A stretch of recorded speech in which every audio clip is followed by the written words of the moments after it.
Hi, my name is Harrison Noble. Hi. I'm a UC DPT student here. Today we're going to kind of get you fitted for a wheelchair, so I'm going to have to take some measurements in order to personalize it for you. But before we get started with anything, can I get your name and date of birth? Yeah, it's John Smith in 1984, September 23rd. Perfect. I'm just going to verify that on the wristband here. Awesome. Measure from the user's heel to the popliteal fold. I'm good. Measure from the user's posterior buttock along the lateral thigh to the popliteal fold. Then subtract approximately 2 inches to avoid pressure from the front edge of the seat against the popliteal space. Measure the widest aspect of the user's buttocks, hips, or thighs and add approximately 1.5 inches. This will provide space for bulky clothing, orthosis, or clearance of the trochanters from the armrest side panel. Measure from the seat of the chair to the floor of the axilla with the user's shoulder flexed at 90 degrees, and then subtract approximately 4 inches. This will allow for the final back height to be below the inferior angles of the scapula.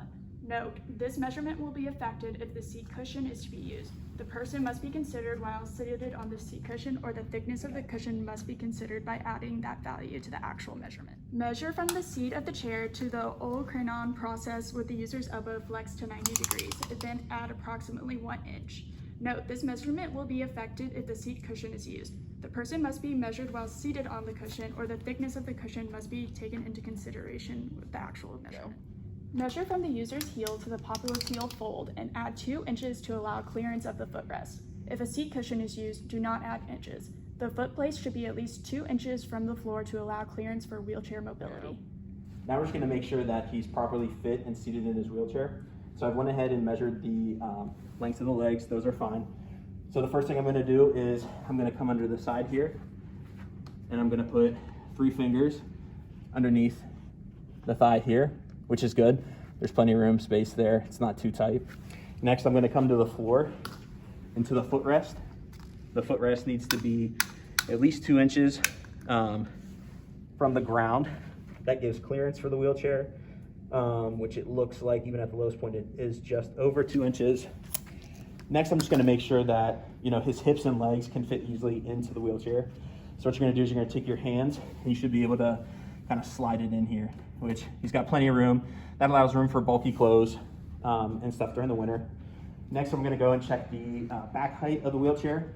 So what you're going to do with that is you're going to take your hands and just kind of be able to slide it under here. As you can tell, I can fit 4 fingers on the back and be just underneath the axillary, which is that measurement we took for the back height.